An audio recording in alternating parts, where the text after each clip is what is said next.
Hello everyone, welcome to Think IAS and welcome to our weekly essay decode program. So today also, as always, we are going to discuss one of the PYQ topics. So we are going to discuss one of the topics which came in UPSC CSC mains in 2023. And this is a very easy topic which we are going to discuss today. And not only easy, it is one of the most relatable topic which has come this year. Okay? So the topic is not all who wander are lost. ये topic, as I said, it's easy because ऐसा कुछ नहीं है जो इसमें समझ नहीं आ रहा है, and at the same time it is also very relatable. ठीक है, तो and we, I think most of us is would be quite familiar with this topic. हमने इसको modern day traveling से भी देखा होगा, in post Instagram post वगैरह में कि people usually write it as a caption, है ना. But one thing which is important to understand here is if this particular topic has come in the UPSC paper, we first need to understand the difference between what is wander and what is being lost, है ना. इन दोनों में difference क्या है, ठीक है. और दूसरा, because this topic is quite easy, we need to be careful and we need to see कि हम इसमें थोड़े इंटेलेक्चुअल आर्ग्यूमेंट्स डालें, राइट. एक बहुत ही कोलोकियल लैंग्वेज या बहुत ही इजी सिंपल आर्ग्यूमेंट्स जो कि हमारे एक डिनर टेबल कॉन्वर्सेशन टाइप होता है, उसको ना यूज़ करके थोड़े इंटेलेक्चुअल आर्ग्यूमेंट्स डालें. अब वो इंटेलेक्चुअल आर्ग्यूमेंट्स कहाँ से आएंगे? बुक्स के रेफरेंस से आ सकते हैं, ठीक है. और इस टॉपिक में हम ये देखेंगे कि हम बुक्स को रेफर कैसे करते हैं, ठीक है. फिर दूसरा चीज़ ये है कि इसमें जो आप एग्जाम्पल्स यूज़ कर रहे हैं, आप इसमें बहुत तरह के वेरिएड एग्जाम्पल्स यूज़ कर सकते हैं और आप अपने पर्सनल लेवल एग्जाम्पल्स भी यूज़ कर सकते हैं. बट सिर्फ पर्सनल लेवल एग्जाम्पल्स या सिर्फ एक बॉलीवुड या फिल्मी हॉलीवुड ऐसे एग्जाम्पल्स के सिवा आप इसमें थोड़ा सा पॉलिटिकल या एडमिनिस्ट्रेटिव रेलेवेंट एग्जाम्पल्स भी डालो, ठीक है. उससे क्या होगा? उससे एक ये इम्प्रेशन आएगा कि okay, this essay has been written by a UPSC aspirant जिसने थोड़ा बहुत पढ़ा है, ये टॉपिक के बारे में समझा है, एंड उसने एक इंटेलेक्चुअल आर्ग्यूमेंट भी दिया है, एक फिलोसफिकल आर्ग्यूमेंट दिया है, and at the same time उसने जो है इस टॉपिक को पॉलिटी या एडमिनिस्ट्रेटिव या इकोनॉमी में अप्लाई करके भी उसमें अपने आर्ग्यूमेंट्स दिए हैं, ठीक है. तो इस तरह से ये टॉपिक यूपीएससी सेंट्रिक होगा. Now what we are going to see is, यहाँ पे पहला जो हमारा क्वेश्चन था कि we should understand the meaning and difference between wander and lost, ठीक है. मानिए एक पर्सन है जो कि रोड पे मूव कर रहा है, ऐसे हैपोजिट डायरेक्शन में, ऐसे जा रहा है, ऐसे जा रहा है, ऐसे जा रहा है, फिर ऐसे जा रहा है, ठीक है. तो ऑलमोस्ट सेम जगह पे वो आ गया. अभी एक एक्सटर्नल आई से बंदा अगर इसको देख रहा है तो उसको क्या लगेगा? उसको लगेगा या तो ये बंदा लॉस्ट है, ठीक है, या तो ये बंदा एमलेस है. मतलब ये कहीं जा नहीं रहा है, is not going forward, he is just travelling in different directions, ठीक है. इसके पास कोई डायरेक्शन नहीं है. तो ये एक एक्सटर्नल आई को लग सकता है एमलेस, हैपोजर्ड, ठीक है. बट एक डिफरेंस होता है वॉन्डरिंग में एंड लॉस्ट में. और वो क्या डिफरेंस होता है कि जो वॉन्डरिंग होती है, ये डिसीजन जो होता है that is a deliberate decision. ये सबसे इम्पॉर्टेंट डिफरेंस है कि ये डेलिबरेट डिसीजन होता है. It is a conscious decision to deviate from conventional path. ये तो ठीक है. फिर irrespective of what the reason is, it embodies a spirit of adventure and curiosity. Look at the words here. यहाँ पे जो हमारा पाथ होता है ये एम्बॉडी करता है क्यूरियोसिटी एंड एडवेंचर. तो ये सारे पॉजिटिव वर्ड्स हैं, ठीक है.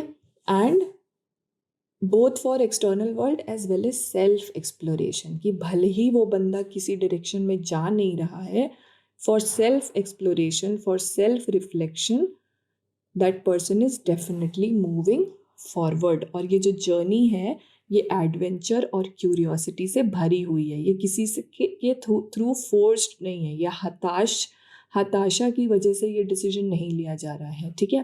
तो this wandering even though seem like disoriented और aimless to an external eye, it is very different from being lost. अब लॉस्ट क्या है? लॉस्ट होता है, it is the state of being disoriented या without direction. It typically conveys a sense of confusion, ठीक है। confused रहता है वो बंदा। आप अगर आपके लाइफ में, I don't know if you have met people, आपके फ्रेंड्स कुछ कॉर्पोरेट सेक्टर में जॉब कर रहे होंगे, और maybe somebody comes to you and says that कुछ चल नहीं रहा है जीवन में, you know, it's just about deadlines and you know waking up in the morning, going to office, working for like 10-12 hours, boss ने बोला ये काम कर दिया, कमिंग बैक, खाना खाया, सो गए, ठीक है। सो ये उनकी पूरी लाइफ है पिछले 3-4 साल से, and they are feeling lost in their life, ठीक है।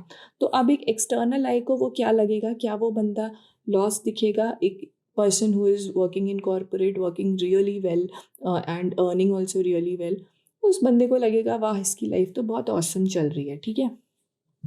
But that person might be feeling lost from inside. He might or she might be in a state of confusion. Or unlike wandering, जो हमारा being lost है, lost state है, it carries a negative connotation. It implies a sense of disorientation, vulnerability. ये भी बहुत important component है lost होने का। आप देखो एक बच्चा अगर खो जाता है तो उसके चेहरे पे एक डर होता है, राइट। तो ये जो वल्नरेबिलिटी है, state of being lost embodies a feeling या emotion of vulnerability or a feeling of being disconnected from a clear purpose of और goal, कि जो होता है ना just going with the flow, है ना। तो वो गोइंग विद द फ्लो में क्या होता है कि आप अपना जो आपका क्लियर पर्पस है, हर बंदे का, हर इंडिविजुअल का एक अपना लाइफ गोल होता है, अपना नेचर होता है, सबका अपना डिफरेंट तरीका होता है। तो जब हम गोइंग विद द फ्लो में काम करते हैं तो हम एक हर्ड मेंटालिटी में जाके मिल जाते हैं, है ना। एंड दैट मतलब that can be equivalent to state of being lost. क्यों? क्योंकि आपके पास एक क्लियर पर्पस, एक इंडिविजुअलिस्टिक गोल या मीनिंग आपकी लाइफ में नहीं दिखती है आपको, ठीक है। तो now that we have understood the difference between the two of the keywords from the topic, कि भाई लॉस्ट क्या है और वॉन्डर क्या है, और हम डिसाइड करते हैं इसको अटेम्प्ट करने का। तो जो हमारा स्टैंडर्ड तरीका है कि हमने वॉट बताया, जो हमने कीवर्ड्स डिफाइन कर दिए, हमने बताया वाई, एंड देन हमने बताया हाउ। इस ऐसे में आज के उसमें हम बहुत ज़्यादा डिटेल में डिस्कस नहीं करेंगे, क्योंकि if this is clear to you, you can very well apply it to different spheres, or you are encouraged to include more political type या इकोनॉमिक एडमिनिस्ट्रेटिव स्पेयर्स, ताकि आपका ऐसे थोड़ा यूपीएससी सेंट्रिक हो, बट और थोड़ा सा इंटेलेक्चुअल। तो आज के इसी एपिसोड में हम बस ये देखेंगे कि बुक्स का रेफरेंस कैसे करते हैं, ठीक है। 2 बुक्स, जैसे आज ये पॉलो कोएल्हो की अगर आपने अल्केमिस्ट पढ़ी हो तो उसको हम बहुत अच्छे से इस वाले टॉपिक में डाल सकते हैं, उसका रेफरेंस दे सकते हैं।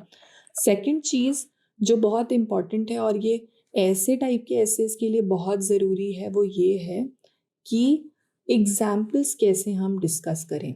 एग्जाम्पल्स जैसे हमने पहले भी बताया है कि आपके एसे में एक आइडिया हो और उसका सब्सटैंशिएशन हो एक एग्जाम्पल से, ठीक है। और ये जनरली आपका एक पैराग्राफ बनता है, और वो पैराग्राफ जनरली आपका 8 to 10 लाइन्स का होता है। ऐसा कोई हार्ड एंड फास्ट रूल नहीं है, ये मैं एक जनरल चीज़ बता रही हूँ, ठीक है। तो अब जब आप एक पैरा लिख रहे हो तो कभी कभी क्या होता है कि आपने 2 लाइन का आइडिया दिया, और 6 to 7 लाइन्स में एग्जाम्पल्स एक्सप्लेन कर दिया, ठीक है।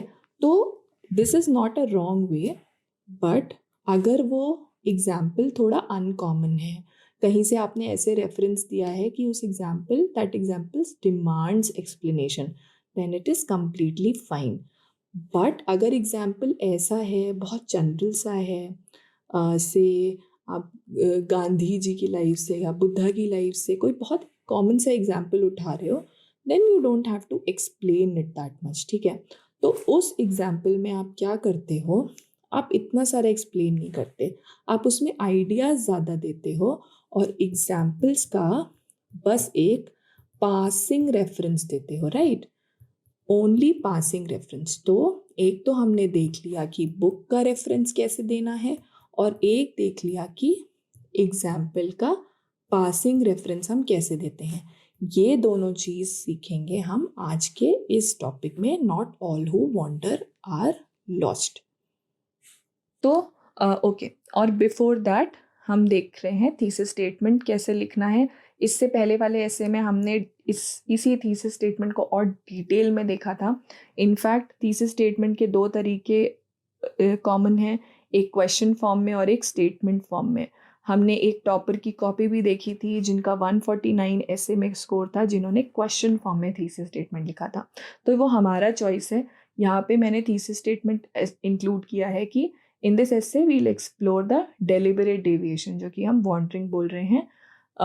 That deliberate deviation should not be assumed as a negative state of confusion or aimlessness. Instead, it should be equated to finding meaning and value in the journey, even if it involves moment of being temporarily lost. ठीक है, ये तो हो गया हमारा main meaning वगैरह।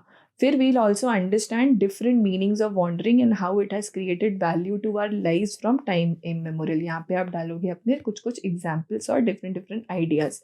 We'll also explore the value of direction and cautionary perspective, wherein wandering can prove to be risky and the line between lost and wander may get blurred. ये हमारा हो गया एंटीथीसिस, ठीक है, कि भाई वॉन्डरिंग वॉन्डरिंग तो ठीक है, बट कभी डायरेक्शन की भी अपनी एक बहुत वैल्यू होती है लाइफ में, और सिर्फ wandering also has a caution, क्योंकि it might prove to be risky, है ना। तो लेट्स प्रोसीड। अभी हम यहाँ पे डिस्कस कर रहे हैं वाई, ठीक है।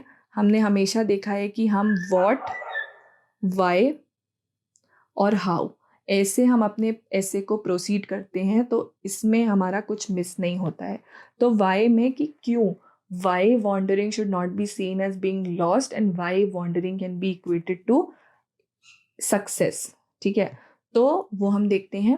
पहला है मेजर ऑफ सक्सेस, कि सक्सेस जो होता है, हम जैसे एक बोलते हैं ना कि एक प्री डिटरमाइंड डेस्टिनेशन है, कि बेटा 12th में अच्छे नंबर ले आओ, फिर एक अच्छा कॉलेज में एडमिशन ले लो, फिर एक एमएनसी में जॉब कर लो, फिर शादी कर लो, फिर घर ले लो, फिर बच्चे ले लो, सॉरी बच्चे कर लो, ठीक है। तो ये हमारा एक प्री डिटरमाइंड डेस्टिनेशन है, राइट।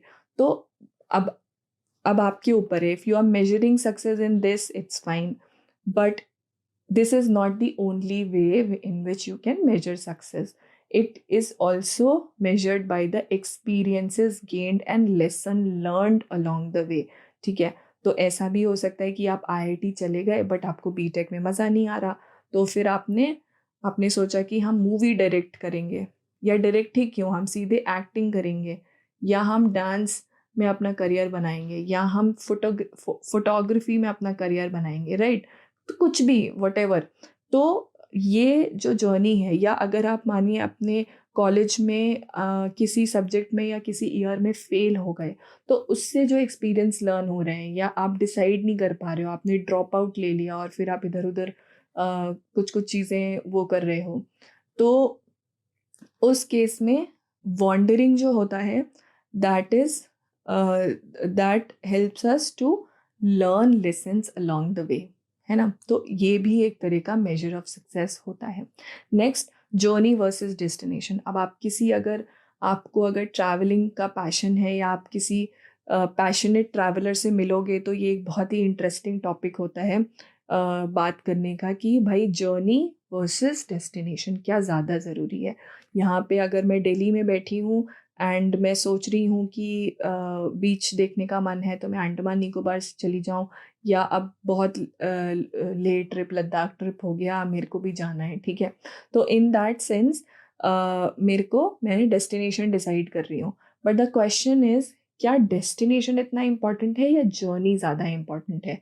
तो डेस्टिनेशन जो है वो चेंज होता है, ये एक पर्सपेक्टिव है, ऑब्वियसली किसी किसी लोगों के लिए डेस्टिनेशन ज़्यादा इम्पोर्टेंट होता है, बट जो एविड ट्रैवलर्स होते हैं वो आपको बोलेंगे कि भाई डेस्टिनेशन तो क्या होता है, एक पैसिव साइट सीइंग होती है कि हाँ बहुत सुंदर है, देख लिया, लद्दाख गए, कोल्ड डेजर्ट देख लिया, माउंटेन्स देख ली, लेक देख लिया, बट जर्नी जो होती है that is about interconnection and evolution.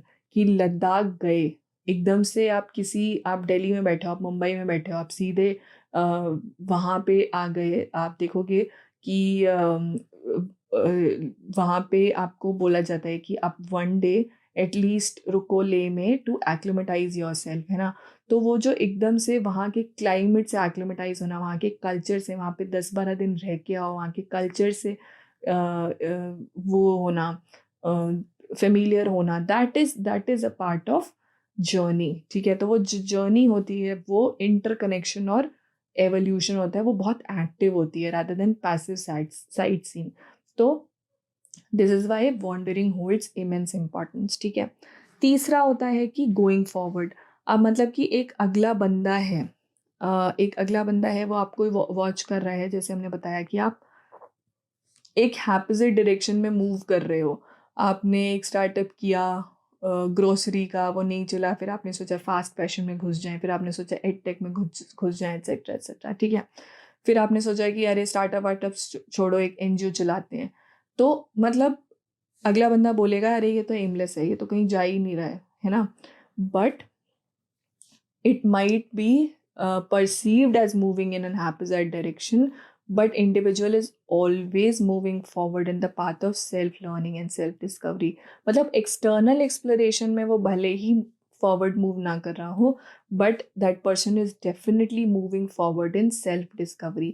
तो जब आप कहीं पे भी जाते हैं तो externally आप इधर उधर मतलब एक forward move करते हो, but इंटरनली अगर आपको अपने अंदर जाना है, अपने अंदर सेल्फ इंट्रोस्पेक्शन में जाना है, अपने आप को झांक झांक के देखना है, तो उस केस में वॉन्डरिंग हेल्प्स अ लॉट, ठीक है।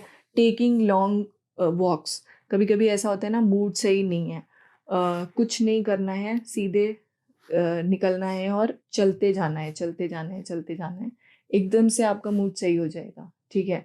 कुछ चीज़ें आप उस रास्ते में सोचोगे, मेरी गलती थी, उसकी भी गलती थी, बट उसकी गलती नहीं भी थी, एंड थिंग्स लाइक दैट, ठीक है। तो ये वाली चीज़ें कैसे आती हैं, ये आती हैं वॉन्डरिंग से, ठीक है। तो खैर अब हमने देख लिया कि why wandering should not be treated as being lost, but it should be equated to success. अब हम देख रहे हैं कि बुक का कैसे रेफरेंस देना है। तो ये बुक है द स्पोक ज़ारथुस्त्रा। इस इनफैक्ट ये वाला जो कोट है ना इस बुक में, इसको आप याद कर सकते हो और इसको आप बहुत डिफरेंट एसेज में लिख सकते हो, ठीक है। He who has a why to live can bear almost any how. ये मुझे बहुत अच्छी प्यारी लाइन लगती है, ठीक है, कि अगर आपके पास वाई टू लिव है then you can bear almost any how. और ये जो वाई टू लिव है ये कैसे आता है, ये वाई टू लिव आता है through wandering, exploration and experimentation, ठीक है। तो ये आपने इस तरह से, आप इसमें बीच बीच में अपने एसे में जब आप आइडियाज़ डाल रहे हो तो कहीं कहीं पे बुक का रेफरेंस डालो, ठीक है।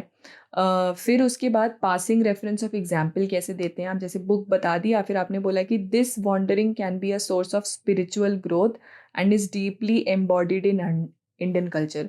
जैसे हमारे भक्ति सूफी सेंट्स के टाइम पे हम देखते हैं। इसमें आपको अगर स्पेसिफिक एग्जाम्पल देखना है तो आप आदि शंकराचार्य का दे दो, उन्होंने चारों दिशाओं में मठ स्टैब्लिश किए थे, ठीक है। तो मतलब कबीर, किसका भी दे दो, नहीं फर्क पड़ता है, नामदेव, ज्ञानदेव, जो भी आपके मन में, जिनको आपने थोड़ा डीपली पढ़ा है और आप उनसे फेमिलियर हो, अटैच्ड हो, उनका नाम दो, ठीक है। बट बस पासिंग रेफरेंस, इतना ज़्यादा एक्सप्लेन करने की ज़रूरत सारे एग्जाम्पल्स को नहीं है। फिर उसके बाद कंटिन्यूएशन में अब हम हाउ की बात कर रहे हैं और धीरे धीरे देख रहे हैं कि एग्जाम्पल्स का पासिंग रेफरेंस कैसे होता है। तो अब हमने wandering means self growth by immersing one self in the path of unknowns where we are the owner of our time and experience, ठीक है। तो ये बहुत ज़रूरी होता है कि एक्सपीरियंस भी हमारा है, टाइम भी हमारा है। तो ये जो आजकल हर्ड मेंटालिटी चल रही है ना, कि बॉस ने बुला लिया, आज मीटिंग है, मेरा तो टाइम ही नहीं है ना। तो ये जो है it helps us generate that intellectual curiosity, ठीक है। और ये हमें हेल्प करता है question establish belief and seeking of knowledge. अब देखो, owner of our time and experience में मैंने एक एक पासिंग रेफरेंस दे दिया है, सोक्रेटिस एंड स्टीव जॉब्स, ठीक है। Steve jobs owner of time बिल्कुल बोल सकते हैं, Socrates owner of his own experiences बिल्कुल बोल सकते हैं, ठीक है। और दोनों ने अपने अपने फील्ड में क्या किया है, एक अनकन्वेंशनल जर्नी को एम्ब्रेस किया था। और जैसे स्टीव जॉब्स ने टेक्नोलॉजी को रेवोल्यूशनराइज किया था, सोक्रेटिस ने सोसाइटल नॉर्म्स को क्वेश्चन किया था। तो इस तरह से आपको पासिंग रेफरेंस देना है, बहुत एक्सप्लेन नहीं करना है। फिर वॉन्डरिंग स्टार्ट कैसे हुआ, nomadic culture से of human civilization who embodied a lifestyle rooted in wandering, and it was driven by search for resources and adaptation to changing environment. अब start ऐसे हुआ, but this symbiotic relationship of wandering goes beyond mere survival. ये एक होता है connecting line, बहुत बहुत बहुत इंपॉर्टेंट है ऐसे में कनेक्टिंग लाइंस, एक प्यारा सा फ्लो देने के लिए। कि भाई आपने नोमैड के बारे में बता दिया कि स्टार्ट ऐसे हुआ था, स्टार्ट सर्वाइवल के लिए होता था, ह्यूमन को सर्वाइवल के लिए तो वॉन्डरिंग चाहिए ही, but it is not limited to mere survival. But urban explorers, किसी का भी एग्जाम्पल दे दो, है ना, वास्को डे गामा का एग्जाम्पल दे दो, who found inspiration and revelation in the unexplored corner of cities, demonstrating how purposeful wandering can exist even within bustling metropolises. फिर अर्बन एक्सप्लोरर हो गए। फिर it is not only the adventure of young backpackers, ऐसा नहीं है कि आप साल में 4-5 महीना ट्रैवल ही कर रहे हो, नहीं, but also the old aged who wanted to explore the unknown in the streets of Mecca और Varanasi in search of spirituality and the higher being. सभी करते हैं और सबको ही कुछ ना कुछ इससे मिलता है। The wandering also demonstrate an intellectual curiosity. अब एक एग्जाम्पल ने टेक्नोलॉजी में स्टीव जॉब्स का दे दिया, यहाँ पे हमने मैडम क्यूरी क्या दे दिया कि through wandering through the uncharted territories of radio activity leading to ground breaking discoveries that shape the field of science, ठीक है जी। तो ऐसे आपको पासिंग रेफरेंस एग्जाम्पल्स के देने हैं और आइडियाज़ पे ज़्यादा फोकस करना है। फिर अब हम आ जाते हैं अगेन लिटरेचर के बारे में बात करते हैं कि लिटरेचर, एक ये बहुत ही फेमस नॉवल है जिसमें सैंटियागो करके एक शेफर्ड था, अल्केमिस्ट बाय पॉलो कोएल्हो। पढ़ी है तो अच्छा है, नहीं पढ़ी है तो ऐसा ही सिमिलर कोई आप इसको नोट कर सकते हो if you are not into reading books.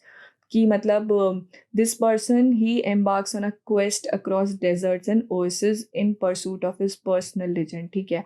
और फिर ये जो जर्नी थी, इसके जो ट्रायल्स एंड ट्रिबुलेशंस थे, बहुत दिक्कतें आई थी इसको जर्नी में भी, but it is an integral part of fulfilling one's destiny, ठीक है।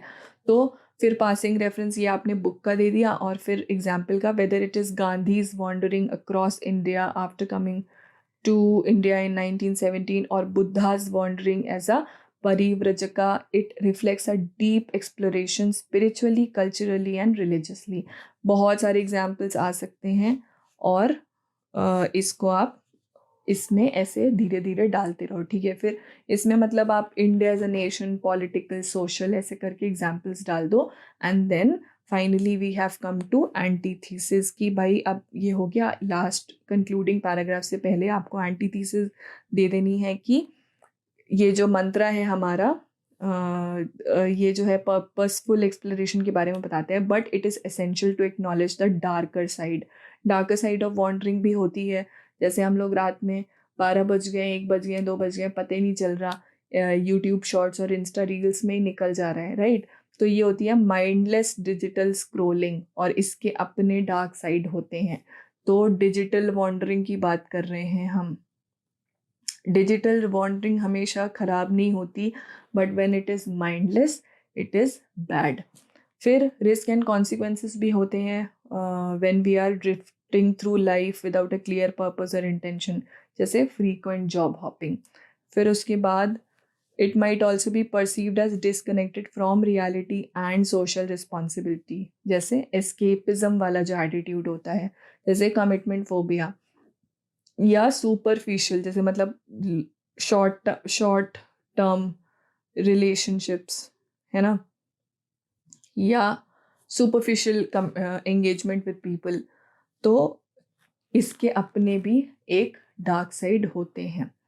फिर अब हमने बात की थीसिस, वैसे करके आपको कंक्लूड से पहले करना है कि बट जब हम माइंडफुल वॉन्डरिंग करते हैं तो जर्नी हमारी कंप्लीट होती है और it challenges that linear approach to success, ऐसा नहीं है। And it helps us embody a rebel spirit, urging individuals to question norms and forge their own paths. It reminds us that a true essence of life is often found in unexpected, है ना, true essence of life is often found in unexpected, and that those who wander with intention, may discover a richness and depth that eludes those confined to well trodden paths। ठीक है, तो ये हो गई mindful watering. अब हमने पूरा एक डिस्कस कर लिया है कि मेन इसका एसेंस क्या है, कैसे हमें बहुत ज़्यादा एग्जाम्पल्स को एक्सप्लेन नहीं करना, पासिंग रेफरेंस ही देना है, बुक्स को कैसे यूज़ कर सकते हैं, एंड कनेक्टिंग लाइन्स, एक प्यारा सा ऐसे में फ्लो कैसे मेंटेन कर सकते हैं। अब हमने इसमें इंट्रोडक्शन की बात नहीं की है, इसमें आप एक अपनी पर्सनल हाइपोथेटिकल कोई भी स्टोरी से बिगिन कर सकते हो। ये एक बुक है, मूवी है, इनटू द वाइल्ड।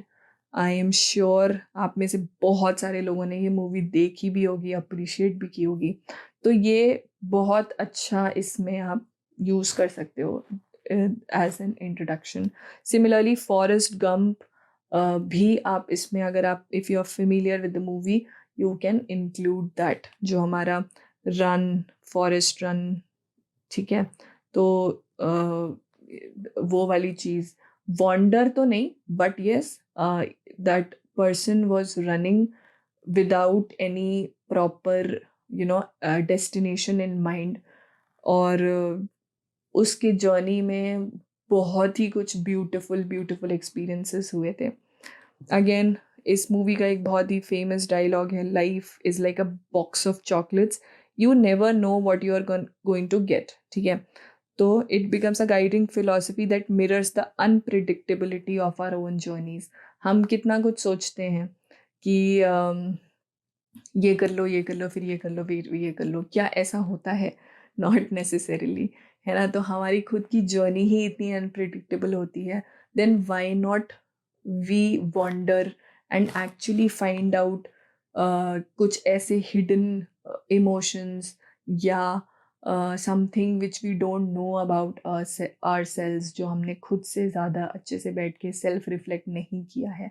तो उस केस में wandering is very important in our journey. ठीक है, तो इस तरह से आप इंट्रोड्यूस कर दो और उसी तरह से उसके कंटिन्यूएशन में आप कंक्लूड कर दो कि ये जो एक चीज़ है ना, कि जो आप, अगर आप लॉस्ट हो, लॉस्ट मतलब ये नहीं होता है कि आप खो गए। In fact the paradox of being lost often lies not in the act of wandering but in the confinement of societal conventions। Herd में हर्ड मेंटालिटी, ठीक है, engross, if you are engrossed in herd mentality, आप कभी भी समझ ही नहीं पाओगे कि आप क्या हो, इंडिविजुअल आपका नेचर क्या है, आपका पर्पस क्या है, आपको क्या अच्छा लगता है। ठीक है, तो we are lost not in the process of wandering but in the confinement of societal conventions. और ये जो कन्वेंशंस होते हैं और जो एक्सपेक्टेशंस होते हैं, ये हमें बांध के रखते हैं। जैसे हमने इनटू द वाइल्ड मूवी में देखा होगा, इसका एक गाना है society, very beautiful song, Eddie Vedder. ठीक है, तो कन्वेंशंस एंड एक्सपेक्टेशंस जो होते हैं, ये बहुत रिस्ट्रिक्टिव हो जाते हैं, और ये हमें जो है they result in a person losing sight of their authentic self। ठीक है, तो इस तरह से आप इसको कंक्लूड कर सकते हो।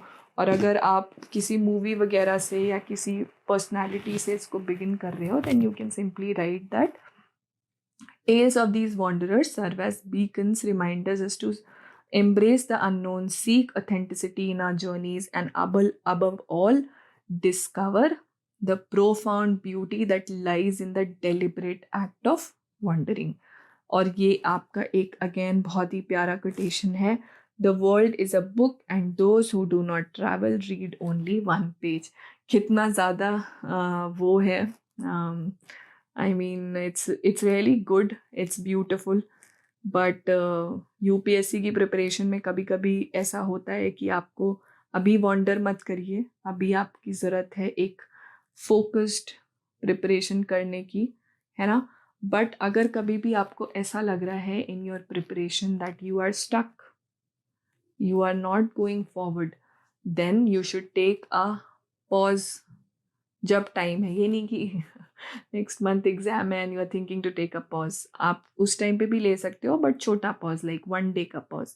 बट अगर आप अपने ईयर आफ्टर ईयर आप अटेम्प्ट्स देते जा रहे हो and you feel stuck, do not continue, take a pause, take a 1 month, 1.5 month, 2 months break, think, पहले तो पूरा ही भूल जाओ, फिर उसके बाद रिफ्लेक्ट करो, और फिर देखो कि आपको जर्नी में वापस आना है या नहीं, और वापस आना है तो क्या स्ट्रैटेजी आपको अपनी रीडिफाइन करनी है। ठीक है, तो ये तो हो गया हमारा एसे का आज का topic. I hope you enjoyed it, I did, because this topic is very interesting and I am sure हमारी लाइफ में हमने कभी ना कभी ऐसा फेस किया होगा, and we know how important wandering is. ठीक है, और अगर नहीं भी किया है तो आगे डेफिनेटली, जैसे अगर आप करेंटली भी वॉन्डर कर रहे हो तो डेफिनेटली आगे जाके आपको उसकी वैल्यू समझ आएगी।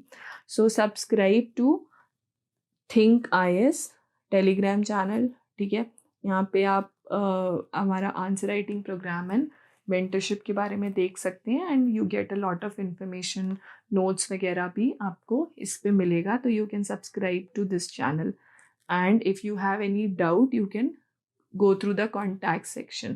ठीक है, so keep studying, keep enjoying, and keep wondering. Thank you.